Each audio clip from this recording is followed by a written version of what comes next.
जो पापी क्यों, किसी भी तरह का कोई भी पाप करने वाला हो, यदि उसने आजीवन वृंदावन वास का नियम ले लिया कि मैं श्रीधाम वृंदावन से अब नहीं जाऊंगा, तो बिना किसी प्रयास के उसे जुगल सरकार के सहचरी भाव पद की प्राप्ति होगी। उसे चाहे निज मंत्र मिला हो या ना मिला हो, बात भी समझ लो। उसी समय इन्होंने प्रश्न किया था, महाराज जी इसमें लिखा है जुगल की सहचरी भाव की प्राप्ति, तो फिर अगर निज मंत्र नहीं मिला, दीक्षा नहीं लिए तो हम कहा तो भी एक होता है परंपरागत जाना, एक होता है गिफ्ट देना। गिफ्ट में प्रियालाल हमारी स्वामिनी के रूप में मिलेंगे और हम उनकी सहचरी की सेवा। एक बार मानसरोवर में पूज्य गुरुदेव भगवान ने कहा कि वृंदावन में यदि कोई पक्षी भी उड़ के आ जाता है तो सहचरी भाव को प्राप्त हो जाता है, तो उस पक्षी को किसने निज मंत्र दिया, उस पक्षी को किसने दीक्षा दी? ये धाम का प्रभाव है। तो अपने लोग बड़े भाग्यशाली हैं, ऐसा कह सकते हैं कि हम सब बड़े भाग्यशाली हैं। हमें प्रियाजू ने भटकने वाले संसार से हटाकर अपने धाम में रखा। अब जैसे भी बने इसलिए कह रहे कि तुम्हारे बनाए कुछ बनेगी भी नहीं। हम जैसे भी हैं इसलिए जैसे भी कह रहे हैं कि ऐसे होना चाहिए, वो हम हो नहीं सकते। होना भी चाहे तो नहीं हो सकते। जैसे नवीन बाढ़ का पानी पहाड़ से जब नीचे की तरफ उतरता है तो मकान, घर द्वार, गाड़ी घोड़ा सब बहा ले जाता है। ऐसे ही ये माया त्रिगुण का प्रभाव चल रहा है, इस सबको बहा रहा है, कोई नहीं बच रहा। रमैया की दुल्हन लूटे रमैया की दुल्हन लूटे बाजार, ये हमारे भगवान की दुल्हन है।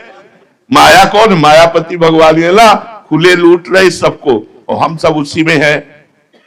एकमात्र वृंदावन की शरण। तो वृंदावन की शरण कैसे?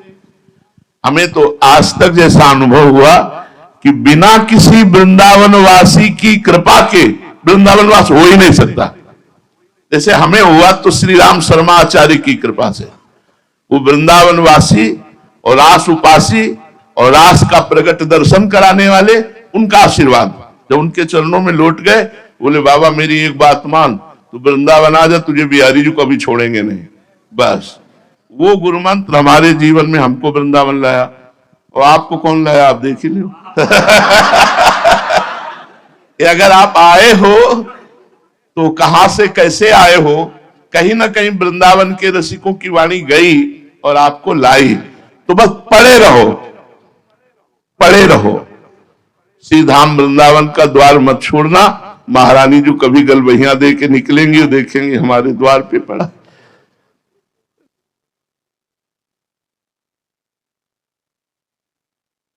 का भरोसा है, साधना का नहीं। हम क्या साधना करें?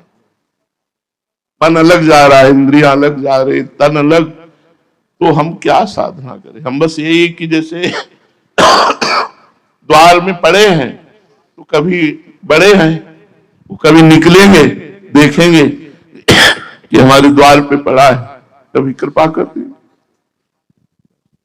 ये आचार्य और गुरुजनों के द्वारा प्रकाशित किया हुआ मार्ग है। इसमें हम जो जुड़े हैं, ये निश्चित वहीं हमें पहुंचना है। बस धैर्य पूर्वक रहें और इधर उधर जो मन की वृत्ति जाती है उसे थोड़ा समेटने की कोशिश करें। कह रहे हैं समेट ले, ऐसा हम नहीं कह रहे, समेटने की कोशिश करें। कभी न कभी तो प्रियाजू के कान में हमारी राधा नाम की पुकार पड़ेगी, उसी दिन हमारा काम बन जाएगा। हमारा काम बन गया क्योंकि हमें वृंदावन मिल गया, हमें श्री जी की शरणागति मिल गई, राधा नाम मिल गया, ऐसे गुरु ऐसे करुणा में आचार्य मिल गए। अब हमारे कल्याण में कोई संशय नहीं, हमारा कल्याण तो हो चुका है। अब हमें श्री जी की सेवा में पहुंचना है। तो रात दिन नाम गुण कीर्तन सेवा जितना भी बने करें, बस ये दृढ़ विश्वास रखें कि हरिवंश प्रताप से हमें लाडली जी की सहचरी भाव की प्राप्ति निश्चित होगी। श्री राधा वल्लभ।